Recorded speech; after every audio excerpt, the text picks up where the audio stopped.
My name is Brock, and this is the Dungeon Master's Toolkit Podcast.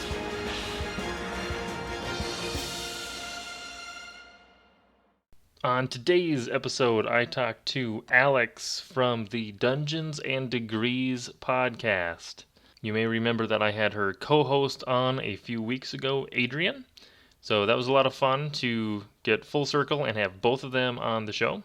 On today's episode, we talk about imposter syndrome for Dungeon Masters. We talk about running games for kids and a little bit about how much violence do you include, or how much math and systems do you include, and just kind of have that discussion. And we also talk about using RPGs in the classroom or in teaching so that kids can learn either math or constructive, creative problem solving skills, that sort of thing. We also get into talking a little bit about reality TV shows and maybe how to bring those genres into a game. And then some of the stuff we wrap up on is modules and kind of using different modules and what works best for us. It was a very fun conversation, and I'm also excited to announce that I got to be interviewed by both Alex and Adrian on their podcast, and that episode will be releasing this coming Sunday, so I'll be sure to let you guys know on the Discord server when that goes live, but you can get a double dose of me this week, and Alex as well, if you head over and listen to the episode of the Dungeons and Degrees podcast. If you'd like to support the channel, make sure you like and subscribe or rate the podcast on whatever platform you're listening on, and be sure to share it with other players or dungeon masters that you think would be interested in the content. It helps get us out to a wider audience, which is always fun. It's always fun to bring more people in. If you're interested in being interviewed and being actually on the podcast, there is an interview link that you can fill out in the description. And you can also join the Discord server. That's probably the best way to get notified of when I'm doing new interviews. So hop on over there and chat with us and maybe hop into a game or two. And as always, if you're interested in helping out financially, there are some affiliate links to all of the different RPG products that we talked about in any of the episodes. So if you head over to Amazon or DriveThruRPG, you can pick up a new book using one of the links, and then I get a small percentage of it, which is just a nice way to support creators.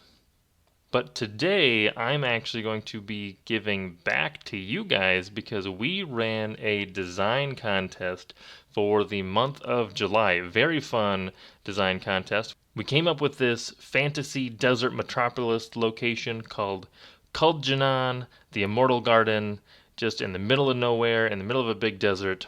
And we have had people drop in submissions for the entire month of July with a location in that city. And I'm going to be compiling these all into a nice little zine, I guess you could call it. So you get to see all of the submissions, and I'm getting some artwork that I found online that I think will be great for the setting.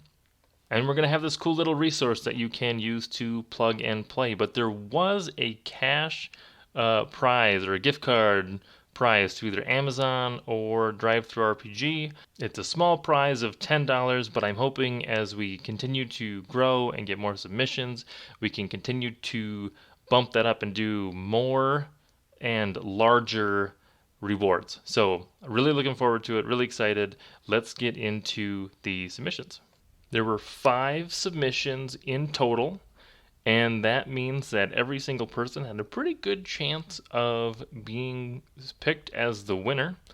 And I will say that every submission was really good, and I actually had to have my wife help me pick a winner because it was just very difficult to decide. So props to all of the writing here. But we do have a winner, and I am going to read the winner's submission. Dravik Odim, a man to know but not befriend, a man to dislike but most certainly not to make an enemy of. Mr. Odim I describe as a slightly above average height human with sallow skin, a set of piercing brown eyes that always seem to see just a bit too much, and slicked back black hair. He may not look like much, but he is known to be one of the city's preeminent power brokers. He has a hand in every pie, or at least seems he does, and the leverage needed to get what he wants. Compromising pictures, bribes already enveloped and on their way to the right hands, beatings in the dark by unknown thugs. His schemes always seem to be in the midst of grand, complicated plays which build on and ever on. Some even say, to step into the lair of Dravik Odim, with intent to make a deal, is to step into the lair of the devil itself. And everyone knows, you don't make a deal with the devil. Al-Qad's Emporium of Much is not the kind of place that natives of Kaldjanan are likely to go. Its location within the city is less than desirable, located just east of the Ember Mines and just south of the Slaughterhouse District. It's almost guaranteed that an unpleasant smell has permeated the shop through every cluttered aisle and cramped corner. But more important is the owner of this building, for it is not the humble gnome Al-Qad who once owned this shop.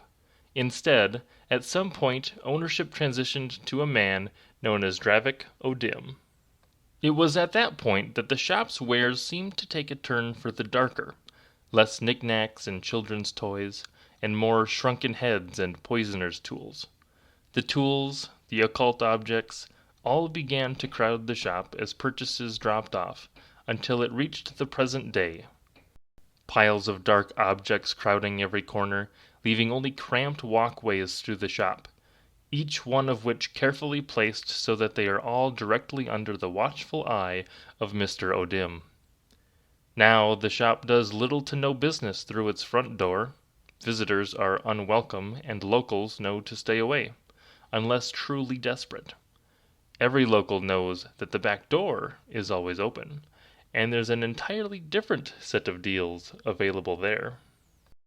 In the back room of Al-Qad's Emporium of Much, the personal domain of Dravik Odim, there is a drawer.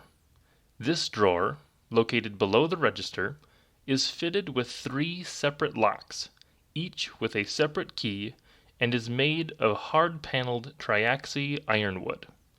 No one but Mr. Odim knows what is actually within the drawer, but many people, always through a friend of a friend, never themselves, have seen some of the objects which have been removed from or placed into the drawer. Pictures of private bedrooms from the Ember Palace, with even more private views on display, rolls of antique coins, each neatly wrapped with paper, stacks of crisp and wrinkled bills, small bundles of whatever the current opiates or narcotics craze is obsessed with. The drawer always seems to have what a desperate fellow needs. And that was our winning entry by Dan.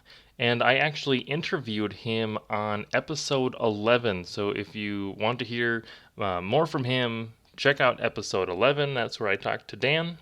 He did a fantastic job of describing everything in the requirements. So the location, the NPC, and the set piece. And I think he brought it all together just really, really well. So congratulations to Dan. We'll get his prize over to him.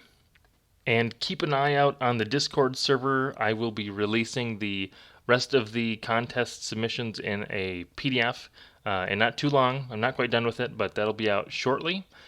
And also stick around and watch out for more design competitions, because this is something that I would like to do more of. So we may start to do some more voting to see what people want to design next. And just thank you everybody that participated, and I hope that people can get some use out of this little PDF that we're putting together. Now that we've gotten all of our contest and housekeeping items out of the way, without further ado, let's get into the episode with Alex. I have Alex Saulnier McKinin, if Close I said enough. that right. Okay, perfect. The Texas pronunciation is Saulnier.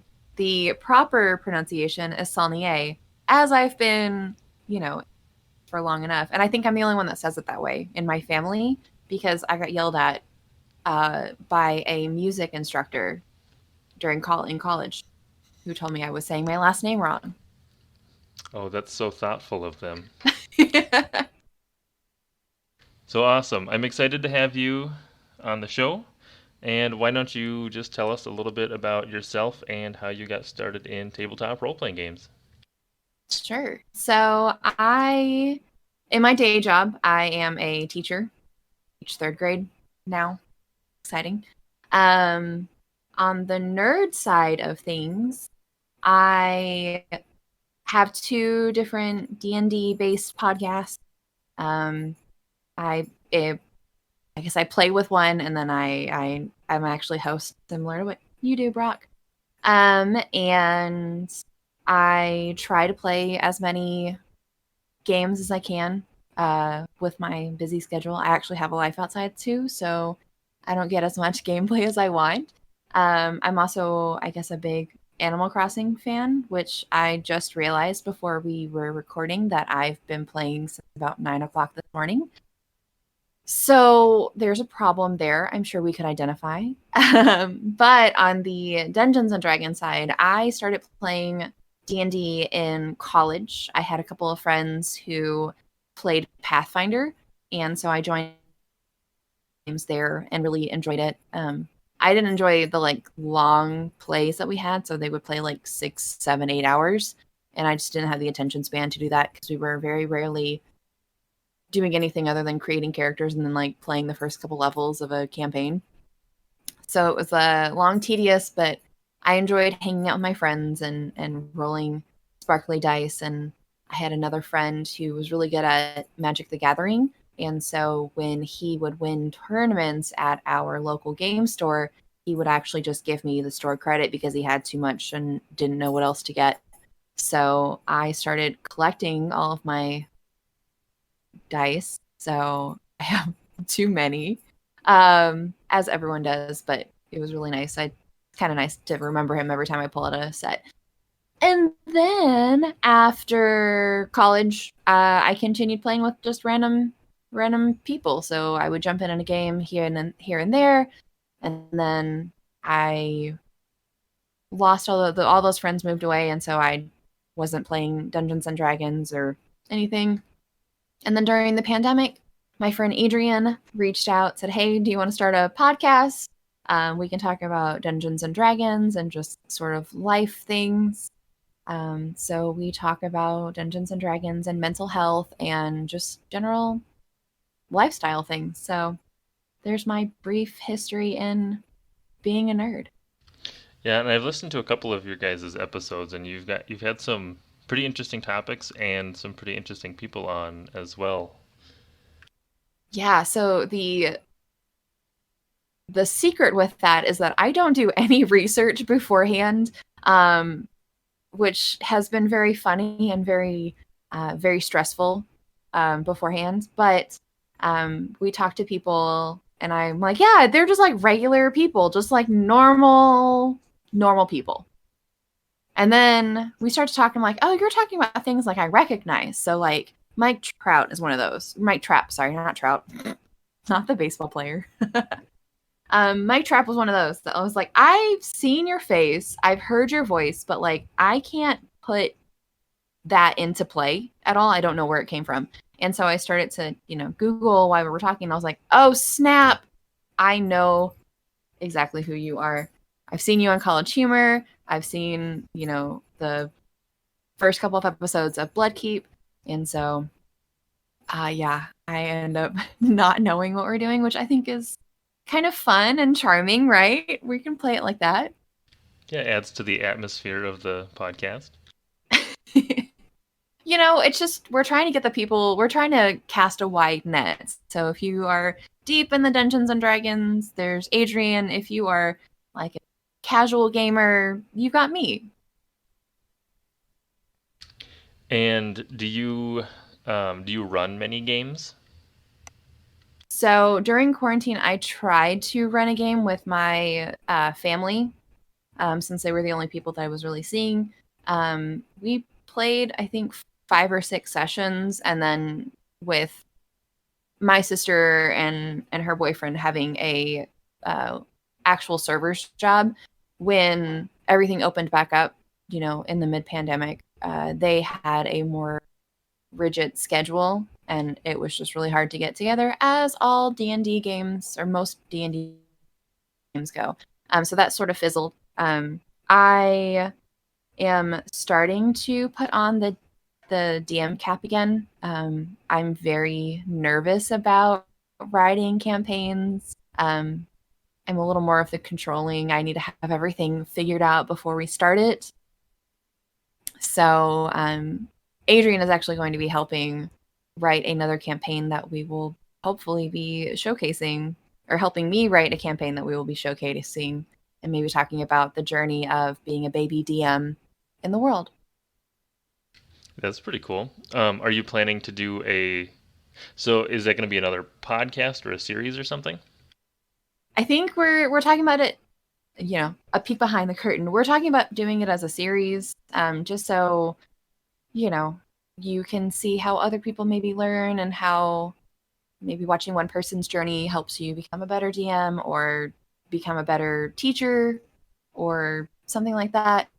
Um, you know, just always trying to find that content and fill it in different ways. But I'm really excited. So, like, I didn't really like storytelling or English in general. So, in high school or in college, I just don't feel like that was my strength. And so, it's a lot of my hesitation of creating something that I have to be in charge of. It's like I can be in charge of like classrooms and stuff and like wing it there, but there's something about that translation that I get really worried and nervous, and then overthink it, and then I'm like, everyone's gonna hate it, and then even just feeling like a general imposter. Yes, imposter syndrome. Um, Definitely have experienced that. I think one of the nice things versus like maybe writing a story or but for playing a game is that as you're coming up with stuff or as you're um, doing the sessions, the players are going to actually give you a lot of content to work with just based on their actions and different things that they do and different things that they say too, right? Like they'll roll terribly and be like, "Oh no, this probably happens." And you're like, "Yeah, it does. That's way better than what I had planned." So, versus writing a story like you mentioned in college or something, you're not the only author in the room, I guess is a way to say it. Yeah, and talking to different people, especially in the last year, I I get that. I in practice, or I guess in understanding, I know that, but like in practice, I'm still like, oh no, I have to do everything. So I'm working through it. And what system do you plan on using? 5E, because that's what I have as far as I'm aware right now. We literally talked about it yesterday. I mean, fifth edition is pretty. I mean, it probably is the biggest game, or like as far as market share goes. So the being able to find people that know it and make content for it, is very easy. So I understand why it's a go-to for a lot of people. Yeah, and I never really played anything that I can think of other than Pathfinder. It's always been 5E and Pathfinder. Um, I don't have, I guess now with the use of technology, I have no excuse. But we left Lubbock and moved to, my husband and I left Lubbock and moved to Dallas. And I just have not found like a place to go to explore other game systems. And that's really unfortunate. But I'm on the lookout for somewhere. It is weird doing things like that because it's not like, or like going and finding stores. We had one in Lubbock that I felt comfortable, but I think a lot of game stores still get the bad rap of not being super inclusive for everybody, and it's intimidating still for me to go into a game store despite the fact that I talk about it a lot or do anything, or I just once again have that really bad imposter syndrome come through of like, do I even have a place here, or am I going to have to prove myself that I can? I definitely get the uncomfortability in certain stores because some I don't even know what it is, but there's just something about like the people or whatever in certain stores just don't feel welcoming, or like if you don't know people there, then it's just kind of weird to be in there looking around. And then Yeah. I have been in other stores where it's very inviting, and you can tell that they want you to be there. For example, my wife and I took a vacation to Omaha a couple weeks ago, and there's like a board game cafe where you can pay like $5 a person and just sit and play board games and have coffee and drinks and stuff. Super friendly for like all ages, like families with little kids to play board games, or like college kids grab a D&D book and run a session. So they're out there. They can be hard to find though. Yeah, I just have to go to the middle of Nebraska to find a place. No, I've gone into a couple of stores and it's just that immediate. And part of it is the question is it pandemic and people are just weird? Is it that the store is just in a weird spot? Like there's a lot of factors and I completely understand. So if anybody has an idea of where to go in Dallas, that's, friendly, you can hit me up on the Twitter, wherever you can find me on the internet. What is your Twitter so that people know? Oh yeah. Uh Eloquent Mime is pretty standard across anything. ELOQUENTMIME, which I used as my very first name in World of Warcraft, and it has stuck since then. Those names stick around for a long time, I found. Are there, so as far as the DMing aspect goes, are there specific things that, I mean, besides like the imposter syndrome piece of it, that you feel kind of are like your main hurdles? I would say that would be the biggest part of it because I think character creation is up to players and just figuring out how the characters come together. I can see where my gameplay has changed in that I just wanted to create a character and like hit things and like maybe solve a puzzle. And as I've gotten older, my own character creation has been like, okay, well, how would this character actually fit in this world? And why would this character be journey with these other characters? And so I think where I am just developmentally as a human, I probably should stop being worried that I'm going to get things wrong because that imposter syndrome is real. But um, I think it's just trying to remember everything and then make it a worthwhile experience for my players. That like customer service voice in the back of my head just wants to make sure that everyone's like having a good time.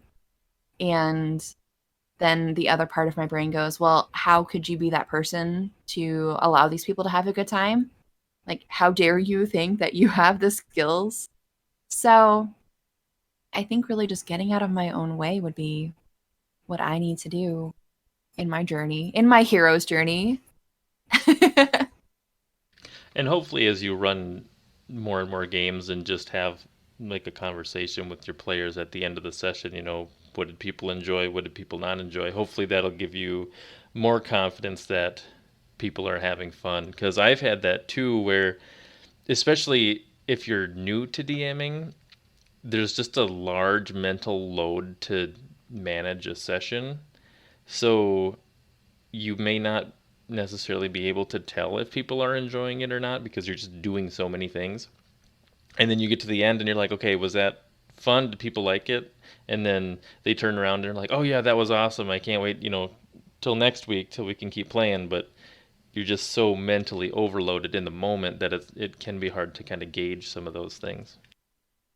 Yeah, and I think getting over the like air quote right way to do things, I have to remember that there's no right way to run a game. It's really that collaborative effort that really helps make it fun. And everyone's going to be a little weird at the beginning because it's a new role, it's a new character, it's a new story. How many players do you plan on having in your game?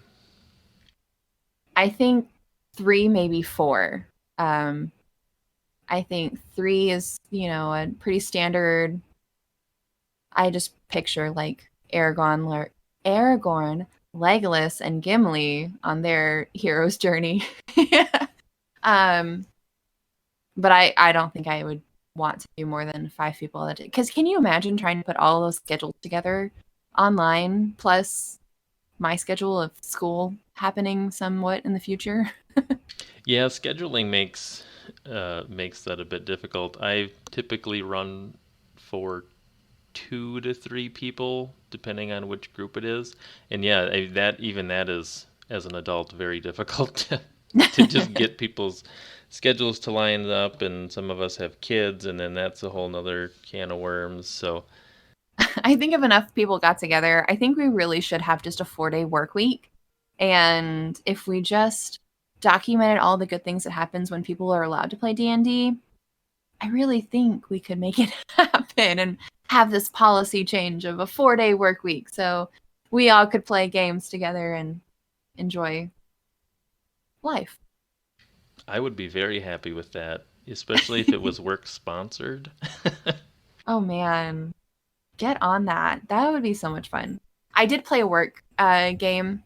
So I worked in an office, and we used to play just board games. So anything that we had that we could play for about an hour, um, we would play. And then one of the people I worked with, one of my friends, he just started. He was like, "Hey, do we want to run Dungeons and Dragons?" We're like, "Yeah, sure." An hour on Wednesdays. It was a lot of fun. I even changed offices. I worked on a university campus, and so even when I changed offices, I would come back on Thursdays and have lunch, and we would play Dungeons and Dragons. And then, through the when I moved and through the pandemic, we played a little bit just to close out the campaign on Roll20 during our work days. So, even finding an hour to do it during the week was a lot of fun. I couldn't imagine doing that at my previous job because I was the youngest person there by about 30 years. But at my current job, um, pretty much my whole team that I work with is about my age, so I could definitely see that working out over like a lunch hour or something. Yeah, and I'm looking at bringing it even down to my students and trying to figure out, a club or some sort of enrichment activity of teaching my students how to play Dungeons and Dragons and like keeping it at a very like elementary level. So I think this is all the spark of me actually putting on a DM hat and saying, okay, I can actually do this. Because, I just remember you have all these actual team building exercises that you can do, but there's something about coming together and fighting, an imaginary dragon together, and those stories still become real, and how much of an impact and how good I feel, even though honestly, when you take 2 steps away from it, I'm rolling a piece of plastic and I'm writing it down maybe on a computer or a piece of paper. Um, but it just makes such a big difference. And so, let's find more ways to put it in the work school force forever. Let's go.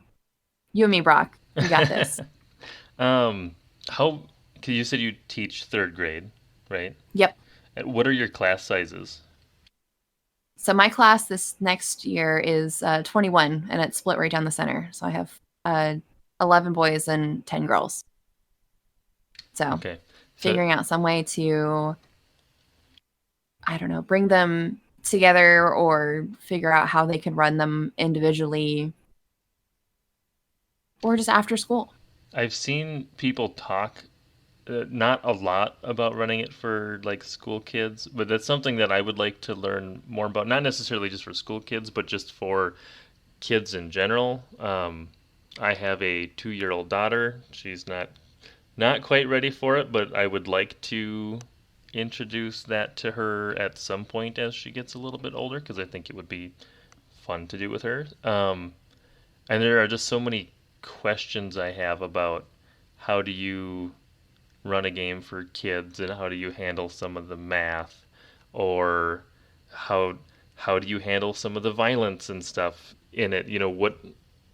What level, as an adult we're pretty much used to seeing a bunch of anything, right? And most things won't bother us in the form of a game, but some of that stuff can be kind of scary for kids. So, where do you draw that line? Yeah, I thought about that too because even like giving a 7-year-old the entire spell book to choose or help out or find something to pick from, I that would have been overwhelming for me as a child. So in my mental vision of like trying to get this organized of okay, how would we even start this? Would be giving like a watered down version of some of the rules or some of the gameplay. Um, maybe we're only doing a couple of different stats. So obviously we could keep strength and we could probably keep charisma because that would be a fun vocabulary word for them to learn. Um, and just have them do, you know, we could probably see now I'm thinking of it and not even forming real sentences anymore. Um, give them like a watered down gameplay, right? So they could go in and try to find some treasure and do a dungeon crawl, right? And then maybe we're not killing other characters. Maybe it's the Batman approach and they're just going to sleep and we're knocking them out and then we can move on through the dungeon. And I think the other part is the actual description from the DM. Do you have to go into a full description of like how you pulled the spine out of a kobold? No, you really don't have to do that. Um so but what then? Okay, so here's the question. What's the difference between somebody playing Mortal Kombat and somebody playing like Super Smash Brothers? Yeah, I suppose, but besides the mechanics are basically the same, but it's just the theme and yeah, how gory it is basically, right? Yeah. So could we create a Super Smash Brothers version of D&D? Um, Now that you say that, it reminds me of the movie How to Train Your Dragon. Actually, I think it's one of the second or third ones. Anyways, all the main characters are like fighting through this ship, freeing some of the dragons, and they've all got swords and maces and whatever. But every time an enemy comes up, they'll like clash swords a couple times, and they'll either like disarm them or something, or they'll just like pop them on the head with the pommel of the sword and not the actual sword itself. So they just knock everybody out. And there's a good representation of it without like killing people, even though they are all carrying lethal weapons. Yeah. See? And I think, now having this conversation, we could pull from stories like that. So, you and your band of adventurers are trying to release some dragons because they've been captured. So how do you go through and fight them and then knock them out? Are you going through stealthily? And you could give them some simple puzzles along the way. Because really all we're doing is like introducing the mechanics of D&D. And really, especially from a math level, you probably would want to have a system where you're just rolling a dice and probably taking either the highest number or just looking at one number and not adding a lot to it in terms of like modifiers. Um, I guess it also depends on what age group you're targeting, right? Because some older kids would be able to do, basic math, but just as an introduction, I would think just taking like a single d20 roll and saying, okay, if it's above this amount, then that's a success or it's a fail or whatever. Yeah, even as an adult, some of those some of the math that has to go into rolling a character is a little bit beyond me.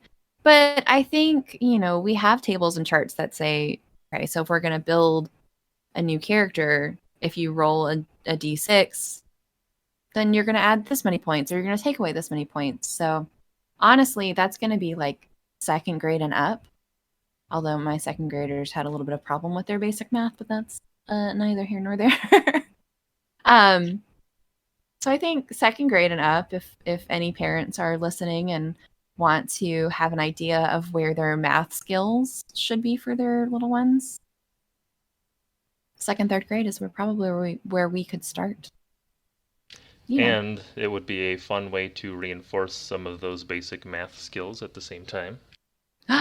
Teaching while we're having fun is my favorite. It's trickery. Always trickery. Well, that was like me with the Civilization games. I would just play them all the time, and then I'd learn all this random history about random locations because I'd read the Civilopedia entries. See? Do you remember back in the day when we were used to be yelled at for playing too many video games? But here they are. You could sneak them in at any point. They don't have to be like super educational. They could still be fun and make us learn. You learn a lot more too when you're exposed to something and then are curious about it than if somebody's just trying to be like, okay, you got to learn this for the test. Oof. They should make the standardized tests like games. Somebody gets on that. Somebody needs to get there. It's like, how do we give students like an hour game to play and go through all the standards that are required by, the state? So the final is just a RPG session where you fight the dragon. And yeah. You got to do some math and reading. Maybe you have to compose a letter. So there's your writing. There we go. We'll have this all figured out by the end of the episode. Oh man, if we could. The problem would be like selling that to admin. I don't think it'd be such a hard sell to teachers. I think it'd be a hard sell to the other people who don't quite sit in the classroom anymore. Yeah, especially if they're not familiar with the games. Yeah, I think I agree that would be the biggest hurdle there. So I think we need a resident old person. Resident old person. Yep. Somebody we could bounce ideas off of. An after school program would be a neat way to do that as well, because then I guess I'm not sure, but I assume you wouldn't need as much approval to do something like that because it would be like your own time. Yeah, and a lot of elementary schools, especially in my district, have opportunities for students to do something after school. So I know that my school used to have a yoga club. You have robotics and things like that, even at the primary level. So I think as long as you could talk about how it was helpful or identify where students would really be growing skills that they need for the real world, which we could, right? Your teamwork, your problem solving, your actually having to communicate, and then you have that creativity aspect of you are a different character and you could play it as a different character, so you could take on this whole different persona and really, create a backstory and a lively idea of how this new person walks through this world. It really sells itself. Then the other trick would be if you have teachers or people who aren't familiar with the games, you'd also have to get them on board. Because, like, you would be fine. You'd just be like, yeah, sure, just give me the approval and we'll go do it. But then making it broad or maybe difficult if those people aren't as aware of or familiar with those systems or games. Yep. I picture that one girl I had over for my birthday party who had a whole crying outburst when we tried to watch Harry Potter. Oh no. That's brutal. I don't even think I know anybody my age that doesn't like Harry Potter. Did you not have any kids who couldn't watch it because of magic? Well, that is possible. I don't remember anybody specifically like not being allowed to. And I'm pretty sure we watched them in school occasionally, like on short weeks or like when there's holidays and stuff, and the teachers didn't have anything else. Um, I don't remember anybody having issues with it. Yep. No, well, you know, Texas always has to be special, but I knew a couple of people who couldn't watch Harry Potter or talk about any sort of fantasy because there was magic involved. Um, or thought that Dungeons and Dragons was of the devil and just devil worshipping because, you know, I one have firebolt can absolutely lead to a road of sin. I have um, some family members that I'm not too vocal about it with, just because I don't want to have to answer a bunch of questions.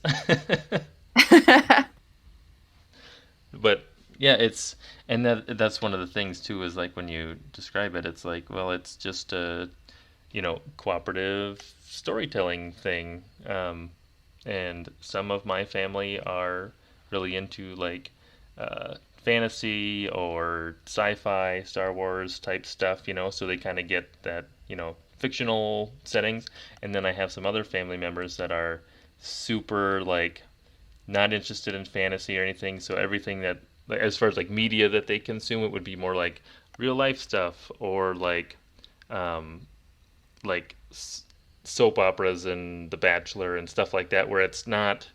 I mean, it's kind of fantasy, but it's real world stuff, not make believe stuff.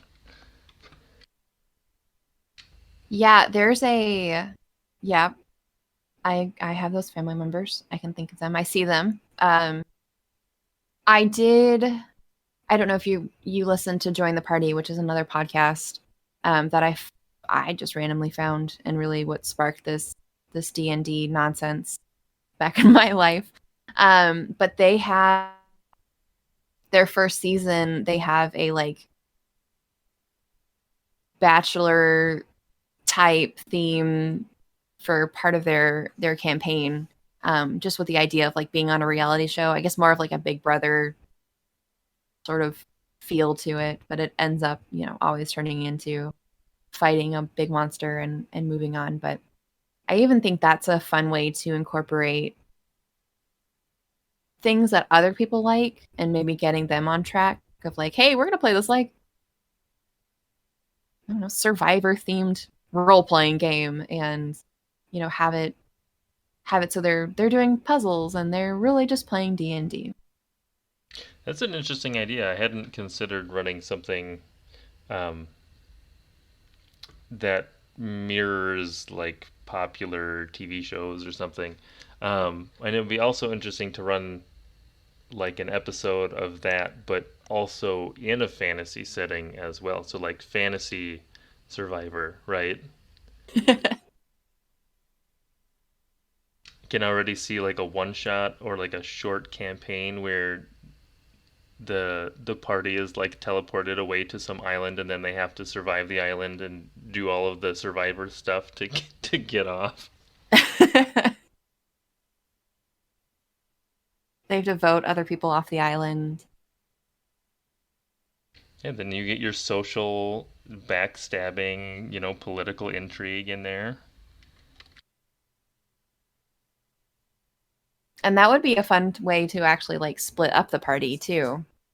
Have two different campaigns going on with maybe two sets of people, have them vote some of their friends off or, whatever they want to do, and then join it in sort of a finale or whatever you want it to do, and have these two sets of groups like be competitive and then eventually have to work together. And then once again backstab. I love Survivor. I of my trashy TV, that is number one. I haven't watched that in a long time. There was one that I watched for a little bit. I don't even remember what it was called, but it was basically Survivor, but they were all on like a pirate ship and it was all pirate themed. And somebody had like a it was like the captain, and they would get like gold for completing stuff, but then like the if they didn't like the captain, they could mutiny against him and kick him off, and that one was interesting. But it was basically just like Pirates of the Caribbean Survivor. Look, that translates so well to a seafaring campaign. It does. That is true.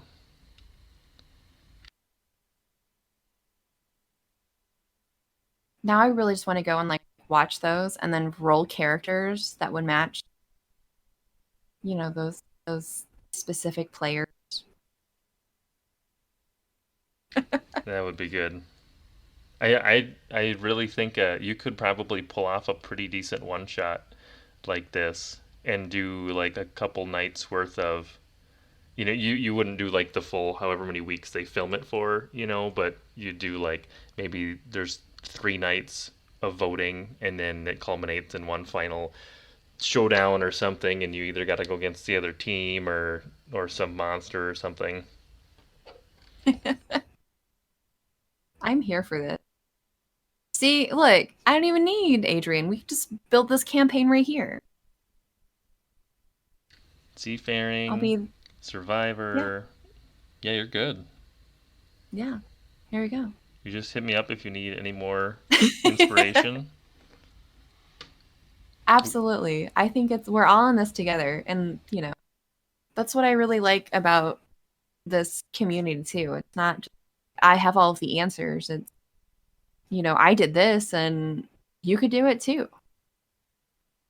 And Or that's kind like, of the cool thing about interviewing people too, right? Is we get to kind of take a peek into everybody's brain, and you realize that a lot of people run things very differently from other people, even in like the same system. And there's just a lot of good stuff to steal.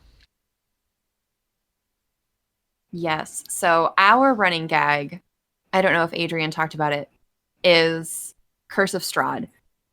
Adrian's been playing it since the pandemic started, and what I have learned, because I didn't know about all of the other campaigns. I really didn't, until all of this. I didn't know how D&D campaigns. I'm sorry, my dogs all decided they needed to be awake at the same time.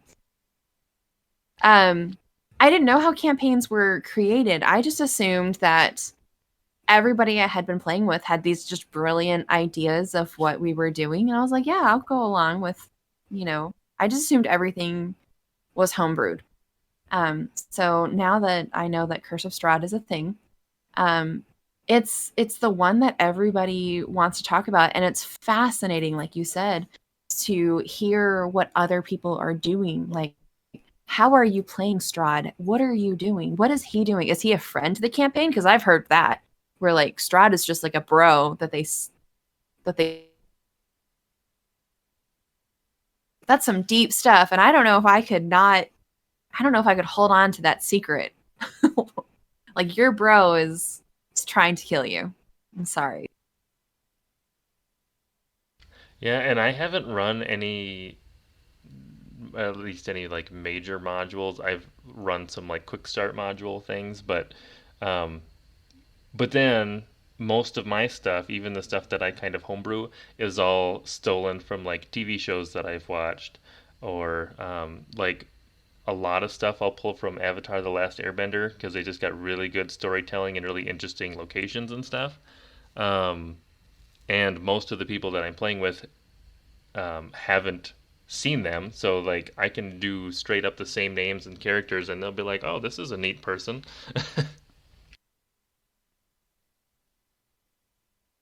I like throwing in characters like that. Um, Adrian and I were just talking about another good place for any D&D advice or any character creation or any NPC creation is TikTok. And I saw somebody have a character and they call him, oh, and I may butcher, but if not, then yes.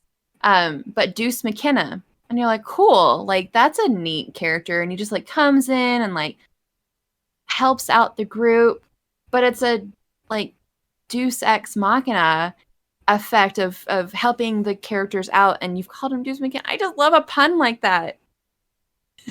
That's awesome. I have not. I'm on TikTok, but I have not seen that one pop up.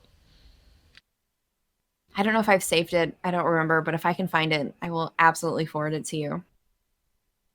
Perfect. About half of my TikTok feed is D&D related content, so It's solid. I hated on TikTok for a while because I was like, that's for the babies, that's for the youngins. And then my sister kept sending me stuff, and I was like, okay, well, I'll just download this stupid app so I understand what she's trying to say to me, and I'll watch the videos. And then I started realizing that I could use it for different sorts of resources. So I have like the ADHD TikTok, which helps me find systems and ways for me to work in my environment with my adult diagnosed ADHD.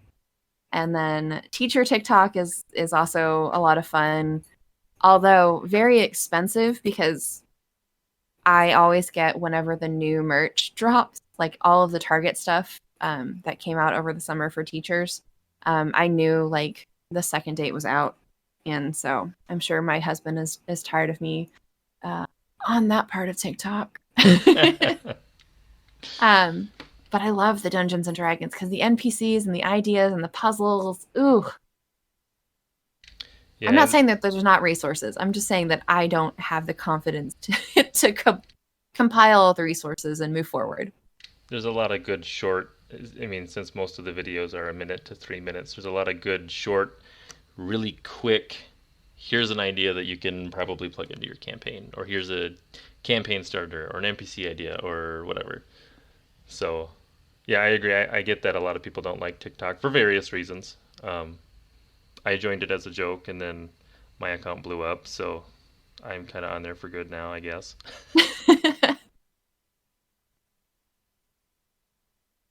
I can't. So I think the takeaway from all of this, right, is that we need to stop doing things ironically because they're going to become a staple in our lives. So a little bit back on the topic of home brewing and what you were mentioning about like when you run a game, it sounds like you want to kind of make your own world, or do you want to maybe run some module? I think I have the lofty goal to homebrew and maybe combine things of what, or combine a story together that I want to put together. But that's just, I don't know why. That's what my natural default is. Um, I think it's because they're sometimes looking at the like module books or whatever resources, it's just so overwhelming. And sometimes they're not in the order that my brain works in. And so it would be like having to study a master class and then organize it so I understand what it is, which then again, I'm just, you know, working how my brain works. So if I ever find something that works for me to read and put together, then I think I would be more understanding to do a pre-written module. But I just with the way that, I think about stories, I basically would just have I so what I need, here's what it is. What I need is like the post-it note version of Curse of Strahd or something like that. I just need like the combination of all the things, and then I can put together the order. Spark Or, notes. I have a flow chart of what could be done. Yeah, and Does I that make think sense? I'm kind of with you on that as well because the one thing that um, I think that I would struggle with a module is feeling too restricted by what they have in it. And I haven't read any like major modules, so maybe that's just on me to actually go out and pick one up and read through it and be like, oh yeah, this will actually work. But I feel like I get the ones that I have done, the like smaller things that I've done, where like the basically like a session or two is planned out and there's different encounters. I get so locked in on like this is like the three ways that they can come out of this encounter, and then the players do something else that's not really captured by that, you know, three options, and then I'm just kind of default back to just making everything up again anyways, right? So the book is maybe less helpful to me than just it feels restrictive and then it breaks anyways. So um, maybe the approach that I need to have with it is read it and then pull from it as inspiration, but not feel obligated to run it straight out of the book. I absolutely agree with that. I think it's weird that what I've seen is that some people are like, yeah, I can do that. I can just combine it. And then there are other people, which it sounds like you and I are, that select a few that just needs that permission to do that and, approach things where you can slice and dice. So something that we're working on the server a little bit. So I have a design contest going right now. You may or may not have seen that. We're basically um, having a bunch of people do submissions for.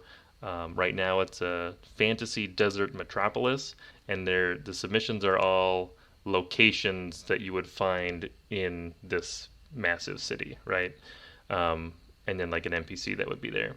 And my idea kind of with that is to just kind of compile this big massive like almost like a source book or source zine maybe um, of just stuff, right? So you could take that and be like, we're going to go to this city next and here's like a bunch of stuff that we can do here, but there's no like plot or anything, right? Like the DM would have to take it and be like, I this one's cool, this thing's cool. Oh, there's a cool NPC here. Let's make him a bad guy, and then just kind of drop your players in and have stuff that you could use it as a kind of way to get ideas and stuff.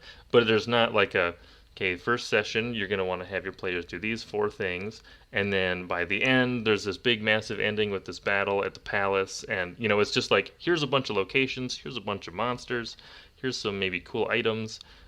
If you end up needing it, then flip to a page and there's information for you, but there's no, like I said, there's no plot or anything to it. Yeah, I like that idea. And even just, that having that framework too that goes along with it. Like, oh, I need two NPCs for this one thing. And then, oh, I can pull these two characters and that's great. And even just the Pixar storyboard, right? Everything has been, this is how the life has been until this very moment. Then it changed. And then here's the journey that we're about to go on. Um, you know, in the hero's journey, you meet the big bad, you fight the big bad, you defeat it, and then you either continue or you retire or die. Um, Con- so just Continue, having that retire, or outline, die. just what you do, right? I don't know. I'm just a teacher. I'm not a hero. But I like that like compendium. Here are all your characters, and just if you find a character you like, pick and plug. Yep, and that's kind of what we're going for with at least with this. So, um, and hopefully going to run more design competitions. So today's actually the last day. Well, so on the episode, this episode will release. I will have announced the winner because it'll be next week. But today is the last day of the submissions that are allowed. So Ooh, so real time. Maybe they'll hear it through the universe. Get it in today. I did announce it on my server, so hopefully anybody else that wants to has submitted. Have you looked at the submissions yet? I've read a couple of them. Um, some people have very excellent descriptive uh, narration talents, I guess. Um, I have not I have not read all of them, so I can't determine a winner, and I may need to have my wife read a couple of them and see which ones she likes because I don't know if I'll be able to actually pick one out. I might have to pick out like my top 3 and see which ones she picks and then see where we have overlap. I like that there are different ways to go. And also, I'm always about the spousal support. I think my lack of choice making, I'm sure my husband just loves, but that's what you sign up for, right? When you get in a relationship and then you start new projects. Like, oh hey, you're gonna maybe have to help me pick this giveaway, or hey, read through all of this stuff. Does your wife play D&D as well? Not as avidly as I do, but she's in so it's her and then my sister and her boyfriend. There's one of my groups that I run for. Not super frequently because my sister and her boyfriend are both in college right now, so scheduling is whacked. But she does enjoy to play it. She has actually run a couple games as well, um, and especially for her, this is D&D and RPGs in general are kind of outside of her comfort zone or what she was familiar with.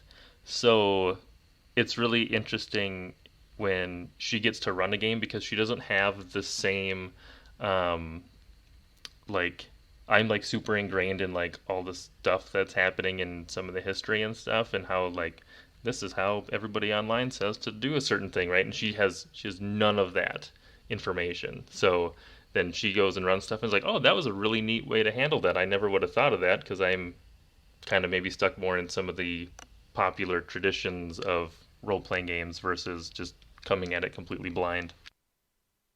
Oh man, that freedom of not knowing a lot of information and not having done a deep dive. It's kind of I'm with jealous. anything, with any project or any skill or anything that you do, there's like this sweet spot, like right after you kind of learn enough to know what you're doing, but like not enough to have ingrained like stuff ingrained in you as to like how to do something a specific way, right? And then just kind of that sweet spot where it's like really fun, but then as you keep going and you get more and more learning, you get a lot better, but then you lose some of that kind of like wonder and inspiration and stuff. That beginner mindset. Exactly. Was there anything else that you wanted to talk about before we drop? No, this was a much, much more full conversation that I was worried that you were gonna get within 5 minutes of having a conversation with me and being like, yeah, I talked to the worst of the two. Adrian, we should bring Adrian back. Can you just call him right now? But I really no, I absolutely enjoyed this conversation. It was a lot of fun. And it's really weird being on the other side of the microphone and answering questions rather than, you know, trying to lead it. So it's very nice to not to think that hard. You don't have to be in charge for once. Yeah, and then we're talking to you soon too. So I look forward to being on your guys' podcast because that'll be my first time getting to be interviewed. ooh, the first time. Well, you know how it goes, so awesome. Well, thank you so much for having me. Yes. And congratulations to whoever won the giveaway.